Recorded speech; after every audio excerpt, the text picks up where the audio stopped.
မင်္ဂလာပါကျမတို့ water sign အုပ်စု stage ဖြစ်ကြတဲ့ Pisces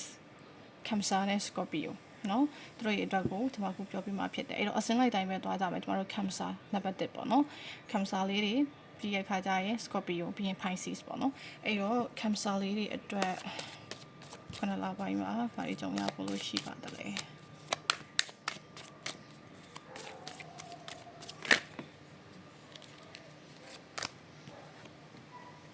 အိုးတဆမ်းမထက်ကြတယ်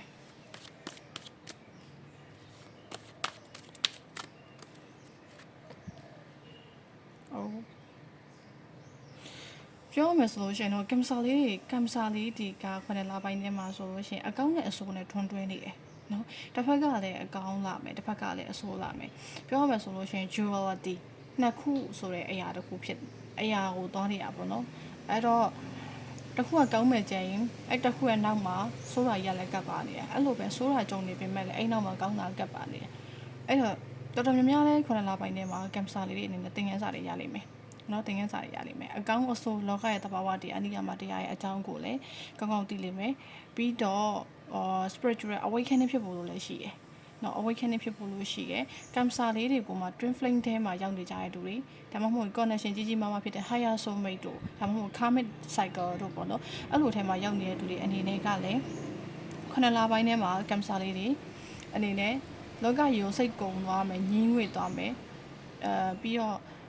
awakening ဖြစ်သွားမယ်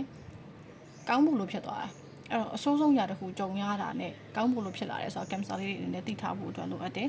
နောက်တစ်ခုကကြတော့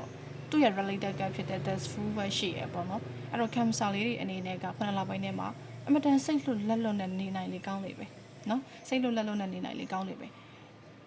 တင်ထားသမျှအကုန်လုံးကိုလွှတ်ချတင်ထားသမျှအကုန်လုံးလွှတ်ချ universe ကကိုယ်ခလေးတယောက်လိုမျိုးနေစေချင်တာကိုပပပလေးပဲနေစေချင်တာဖြစ်လာတဲ့မြအကြောင်းအကောင်းကြီးပဲမှတ်ထားလိုက်ဒါ universe is already behind ပြီပဲเนาะအဲ့တော့ cancer လေးတွေခုနလပိုင်းထဲမှာကိုယ်အနေနဲ့ဆိုးရရာကောင်းတဲ့ရာနှစ်ခုကြုံတွဲနေမယ်ဒါပေမဲ့လည်းအဲ့ဒီຢာတွေကိုကောင်းတဲ့ဘက်ကိုသွားဖို့လို့ကောင်းတဲ့ຢာတွေဖြစ်ဖို့လို့ဖြစ်တယ်ဆိုတဲ့ကိုပို့ပြီးတော့ကိုယ့်ရဲ့ခေါင်းထဲမှာရိုက်သွင်းထားဖို့လိုတယ်เนาะအဲ့တော့ကျမကြီးအနေနဲ့ဆိုလို့ရှိရင်တော့တတိထားပေးပါကိုယ့်ရဲ့စိတ်ထောင်းကိုကြည်ဖြစ်တာမျိုး mood swing လေးတွေဖြစ်တာမျိုးเนาะပြီးတော့ကိုယ့်ကို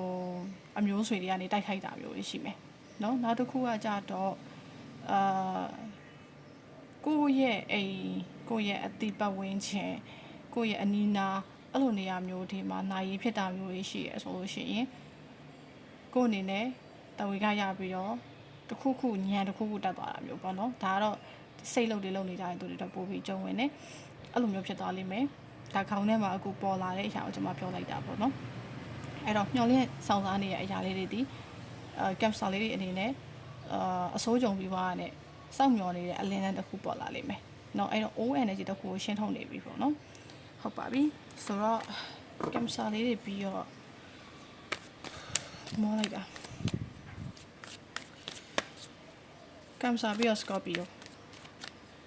Scorpio လေးတွေအနေနဲ့ဆိုလိုက်ပါဘာကြောင့်ရဖို့ရှိပါတယ်လဲ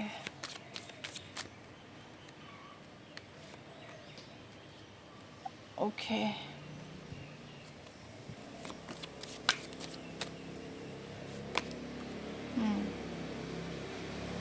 စိတ်တွေများလေကတ်တယ်အကုန်လုံးကထွက်လာသမျှလေ emotion ကိုထိန်းပဲပြောနေတာဟုတ်ပါတယ်ခုနလပိုင်းကလည်း emotion ထိန်းမှာပဲကျမတို့နေတာထိုင်တာရှိမလားဆိုတော့လေထွက်လာသမျှလည်းဒီတိုင်းပဲ Scorpio တွေခုနလပိုင်းမှာအတိုက်ခံအရင်များပါတယ်ရံပွဲတွေအရင်များပါတယ်ပွဲတွေဖြစ်တတ်ပါတယ်နော် Scorpio ပွဲဖြစ်တတ်ပါတယ်အဲ့တော့ celebrity ထဲမှာ Scorpio တွေဘယ်လိုရှိလာမလဲတော့မသိဘူးသူတို့ရဲ့အတွင်းရေးတွေပေါက်ကြားလာတာမျိုးဒါမှမဟုတ်လို့ရှိရင်Scorpio celebrity အနေနဲ့သူတို့ရဲ့လှုပ်ဝက်တဲ့ကိစ္စတွေပေါ်ပေါက်လာတာမျိုးဒါမှမဟုတ်ဘူးဆိုရင် celebrity တွေရဲ့တည်လှုပ်ဝက်ထားတဲ့အရာတွေကို Scorpio လေးကသွားဖွပြီးတော့အိမ်မှာပွဲဖြစ်တာမျိုးပေါ့နော်အဲ့လိုမျိုးလေးတွေရှိတတ်ပါတယ်ပြီးတော့မိမိရဲ့အလုပ်မိမိနေထိုင်တဲ့ပတ်ဝန်းကျင်အဲ့ဒီမှာလည်းအတိုက်ခံအရန်များတာစကားများရန်ဖြစ်ရတာထိုးရကြိတ်တာအဲ့လိုမျိုးထိတောင်ဖြစ်နိုင်ပါတယ်เนาะအဲ့တော့ပြောရမယ်ဆိုရင် Queen of Cups ရဲ့ energy ကကိုယ့်ရဲ့ emotion ကိုတခြားထိန်းကိုယ့်ရဲ့ emotion ကိုတခြားထိန်းလေဒီပြဿနာတွေကနေလေဖြစ်လိမ့်မယ်အဲ့တော့မကောင်းတာတွေကြုံနေရတယ်ကိုယ့်ရှိမှမကောင်းတာတွေဖြစ်နေရဆိုရင်တော့မှပဲ ဒါကဟိုကြော်ညာတွေကလို့ပြောရမယ်ဆိုရင်လေမှန်ရဲ့လားပြီးတော့ဘာဖြစ်တယ်မှန်ကန်ရဲ့လားမိတယ်ကွာမိသွားပြီကြော်ညာမိသွားပြီကျမတို့တည်င်းကြော်ညာတစ်ခုလားမသိဘူးအိမ်မှာရှိတယ်အဲ့တော့ဒီမှာပြောရမယ်ဆိုလို့ရှိရင်ဒီကိစ္စတစ်ခုကဖြစ်လာရဲဆိုရင်ဒါမှပဲဒီကိစ္စကငါဖော်ပြတဲ့သလားဒီလိုဖော်ပြလိုက်လို့ရောနောက်ဆက်တွဲအနေနဲ့ကကောင်းသွားမှာလားဒီနောက်ဆက်တွဲရဲ့အပေါ်မှာငါပေါ်မှာရောသူများရဲ့ပေါ်မှာဘာကြီးတက်ရောက်မှုရှိတယ်လဲအဲ့လိုမျိုးတေချာထိန်ချော့အဲ့လိုမျိုးတေချာစဉ်းစားခေါင်းနဲ့တေချာစဉ်းစားပြီးကမှလောက်တင်လောက်ထိုက်တာလို့နော်ဒါ Scorpio လေးတွေခုနလပိုင်းမှာအဓိက emotion ကိုအဓိကထိန်အဲ့တော့ရံပွဲတွေလုံးဝရှောင်တာအကောင်းဆုံးပဲရန်နေမဖြစ်တာအကောင်းဆုံးပဲနော်ကျမရဲ့အနေနဲ့ကတော့ရန်ဖြစ်တာနဲ့ကိုပြဿနာတက်တာဟိုလိုမျိုးကြီးကြီးမားမားဆိုးဆိုးရွားယောဂမျိုးတော့ဖြစ်ဖို့တော့မရှိဘူးဆိုတော့ now songs final group Piscesလေ okay Pisces ကလည်းတော့မလဲအတူထွက်လာပြီ Pisces လေခဏလောက်ပါအိုး Pisces လေခဏလောက်ပိုင်းမှာတော့ကောင်းနေပါတယ်ကြော်ရမယ်ဆိုရင် Pisces လေးဒီခဏလောက်ပိုင်းမှာခရီးအသက်တွေဘာတွေသွားခရီးအသက်လို့ဘယ်လိုပြောမလဲခရီးစီစဉ်ထားတဲ့ကိစ္စလေးတွေပေါ့နော်အဲ့တော့ခရီးကလေးလေးတွေသွားဖို့လို့ကောင်းတယ်ပညာရဲ့အသက်တွေသင်ဖို့လို့အတွက်လည်းကောင်းတယ်ပြီးတော့ပိုင်းစီလေးတွေခုနလပိုင်းထဲမှာတခုခုရဲ့အပေါ်မှာ curious ဖြစ်နေမယ်ဆက်စုပြီးတော့မှတကယ်စိတ်ဝင်စားနဲ့